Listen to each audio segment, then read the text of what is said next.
Hello guys, welcome to full course of Next JS. तो अभी हमारा नेक्स्ट जेएस का लेक्चर 3 है। तो इसके अंदर हम यहाँ पर बात करने वाले हैं ऐप राउटर के बारे में। तो चलो अब यहाँ पर फोल्डर को ओपन कर देता हूँ। तो प्रीवियस वीडियो के अंदर हमने यहाँ पर क्या किया था, हमने यहाँ पर नेक्स्ट जेएस का सेटअप किया था। तो अगर आपने उस वीडियो को नहीं देखा है तो आप उसे हमारे जो नेक्स्ट जेएस की प्लेलिस्ट है ना उसके अंदर से देख सकते हैं। मैं आपको उस प्लेलिस्ट के लिंक डिस्क्रिप्शन में प्रोवाइड करा दूंगा, तो आप वहाँ से उसे एक्सेस कर सकते हैं। तो सबसे पहले हम यहाँ पर बात करते हैं कि यहाँ पर ऐप राउटर होता क्या है। तो ऐप राउटर क्या करता है, ये हमें यहाँ पर राउटिंग करने में हेल्प करता है। पहले क्या होता था कि जब हम यहाँ पर राउटिंग करते थे ना, तब उसकी प्रोसेस यहाँ पर बहुत ही कॉम्प्लेक्स थी और वो यहाँ पर इतनी फ्लेक्सिबल भी नहीं थी। तो अब इसका सॉल्यूशन लाने के लिए यहाँ पर ऐप राउटर क्रिएट किया गया था। तो चलो अब हम यहाँ पर बात करते हैं कि यहाँ पर किस तरीके से वर्क करता है। तो हमने यहाँ पर नेक्स्ट स्टेप को सेटअप कर दिया है और अभी हम यहाँ पर एसआरसी डायरेक्टरी को यूज़ कर रहे हैं। तो यहाँ पर इसके अंदर जाना है, तो उसके यहाँ पर ऐप नाम का यहाँ पर फोल्डर होगा। तो इसे यूज करके हम यहाँ पर राउट्स को क्रिएट करते हैं। तो देखो सबसे पहले यहाँ पर क्या होता है कि यहाँ पर एक लेआउट डॉट जीएस होता है। ये क्या करेगा, ये हमारी पूरी ऐप को यहाँ पर कवर करेगा। और देखो अब इसके अंदर यहाँ पर चिल्ड्रन है, तो जो चिल्ड्रन होगा ना, इसके अंदर यहाँ पर पेज डॉट जीएस की फाइल आएगी। तो इस तरीके से ये जो लेआउट होता है ना, वो यहाँ पर पेज को यहाँ पर कवर करता है। तो जब भी हमारी ऐप यहाँ पर रन होगी तो यहाँ पर डिफॉल्ट पेज के साथ यहाँ पर आ जाएगा।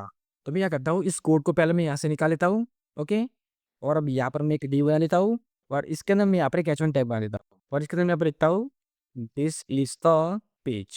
ओके, और अब यहाँ मैं लेआउट डॉट जेएस के अंदर जाता हूँ और यहाँ मैं क्या करता हूँ, ये जो हमारा चिल्ड्रन है ना, इसके ऊपर मैं यहाँ पर एक H1 टैग बना देता हूँ और इसके अंदर यहाँ पर लिखता हूँ दिस इज का लेआउट।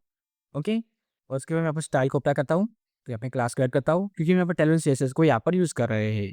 मैं लिखता हूँ टेक्स्ट फॉर एक्सेल और फॉन्ट को मैं यहाँ पर बोल्ड कर देता हूँ। इसे मैं यहाँ पर सेव कर देता हूँ और अभी मैं पेज डॉट जेएस के अंदर जाता हूँ। इसके ऊपर भी हम स्टाइल को अप्लाई करते हैं, तो यहाँ पर लिखता हूँ टेक्स्ट एक्सेल और फॉन्ट को हम यहाँ पर बोल्ड कर देते हैं।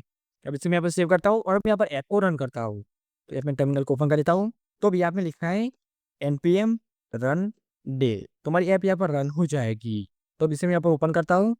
तो देखो हम यहाँ पर आउटपुट देखने को मिल रहा है। पहले यहाँ पर लिखा है दिस इज अ लेआउट, मतलब कि जो हमारा लेआउट वाला कोड है ना, वहाँ पर पहले यहाँ पर रन हो रहा है। और अब उसके अंदर यहाँ पर लिखा है दिस इज अ पेज, मतलब कि जो हमारा पेज होगा ना, वो यहाँ पर लेआउट के अंदर आएगा। ओके, इस टाइप से यहाँ पर वर्क करता है। अब यहाँ पर वीएस कोड के अंदर जाता हूँ। तो अब हम यहाँ पर बात करते हैं कि यहाँ पर राउट को क्रिएट करना है, तो उसे हम यहाँ पर कैसे क्रिएट करते हैं। तो राउट को क्रिएट करने के लिए यहाँ पर क्या करना है, ये जो हमारा ऐप है ना, उसके अंदर यहाँ पर जो भी फोल्डर को यहाँ पर क्रिएट कर दे, उसका यहाँ पर राउट क्रिएट हो जाता है।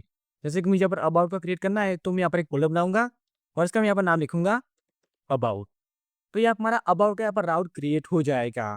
पर अब इसके अंदर यहाँ पर यूआई को दिखाना है ना, तो इसके अंदर यहाँ पर फाइल को क्रिएट करना पड़ता है। तो हम क्या करते हैं, इसके अंदर यहाँ पर पेज डॉट जीएस की फाइल बनाते हैं। देखो आप यहाँ पर जीएस की भी फाइल बना सकते हैं और जेएसएक्स की भी यहाँ पर फाइल बना सकते हैं। तो यहाँ पे एक पेज डॉट जेएसएक्स बना देता हूँ। ओके, और यहाँ पे RFCE को यूज़ कर देता हूँ और इसके अंदर मैं यहाँ पे लिखता हूँ अबाउट पेज और इसके अंदर यहाँ पर कुछ यूआई को क्रिएट करता हूँ। तो एक वीडियो बनाता हूँ और इसके अंदर यहाँ पर थोड़ी मार्जिन को ऐड कर देता हूँ। यहाँ पे लिखता हूँ M4। ओके, उसके बाद इसके अंदर मैं यहाँ पर एक H1 टैग बना देता हूँ और इसके अंदर मैं यहाँ पे लिखता हूँ this is a about. Style को अप्लाई कर देता हूँ। तो यहाँ पे लिखता हूँ टेक्स्ट सेल, उसके यहाँ पर कलर को चेंज करता हूँ। तो यहाँ पे लिखता हूँ टेक्स्ट येलो और यहाँ पर 400 को यूज़ कर देता हूँ। ओके, और इसे मैं यहाँ पर सेव करता हूँ और अब मैं आपको इसका आउटपुट दिखा देता हूँ। तो यहाँ पे अबाउट के राउट को ओपन करता हूँ, तो यहाँ पे लिखता हूँ /अबाउट। ओके, तो देखो हमारा अबाउट पेज यहाँ पर ओपन हो चुका है। देखो यहाँ पर लिखा है दिस इज अबाउट और इसके साथ ये जो हमारा लेआउट है ना, वो यहाँ पर एज इट इज यहाँ पर आ रहा है। ओके, तो अब इसे मैं आपको यहाँ पर समझाता हूँ।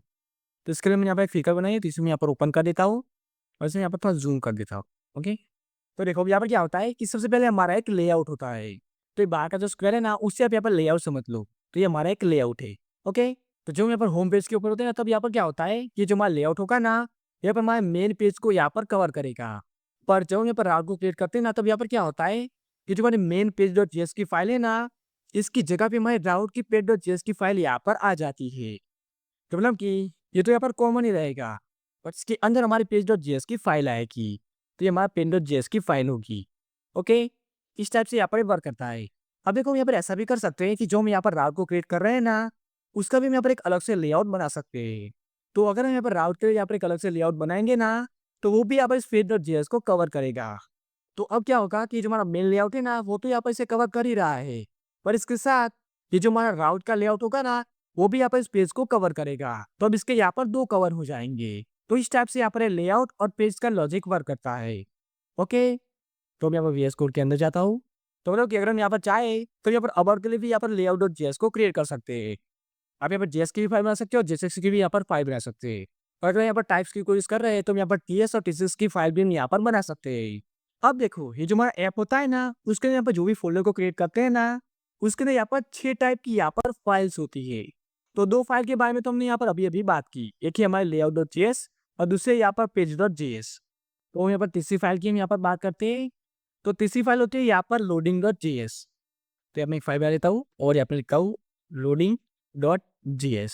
जैसे मैं यहाँ पर जेएसएक्स बना देता हूँ, ओके।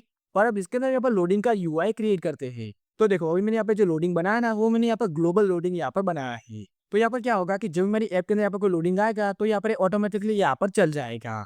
पर अब इसके साथ हम यहाँ पर ऐसा भी कर सकते हैं, हम यार कोई पर्टिकुलर राउट के लिए यहाँ पर अलग से लोडिंग भी हम यहाँ पर क्रिएट कर सकते हैं। इनफैक्ट हम यहाँ पर 6 टाइप की फाइल की बात कर रहे हैं ना, उसे यहाँ पर ग्लोबल भी हम यहाँ पर बना सकते हैं और हम यहाँ पर किसी राउट के लिए भी यहाँ पर स्पेसिफिकली हम यहाँ पर उसे क्रिएट कर सकते हैं। ओके, तो अब ये लोडिंग यहाँ पर कब चलेगा कि जब हमारे ऐप के अंदर यहाँ पर कोई लोडिंग आएगा, तभी यहाँ पर ऑटोमेटिकली यहाँ पर चल जाएगा।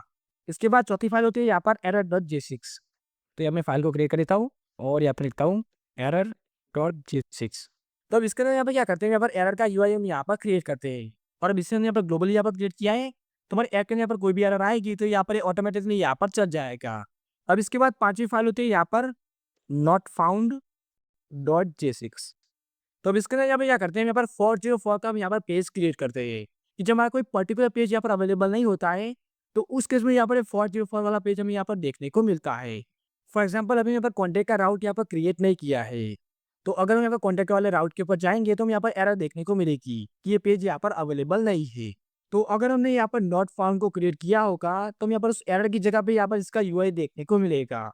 ओके, इस टाइप से यहाँ पर नॉट फाउंड वर्क करता है। अब इसके बाद सिक्स्थ फाइल होती है हमारी route.js।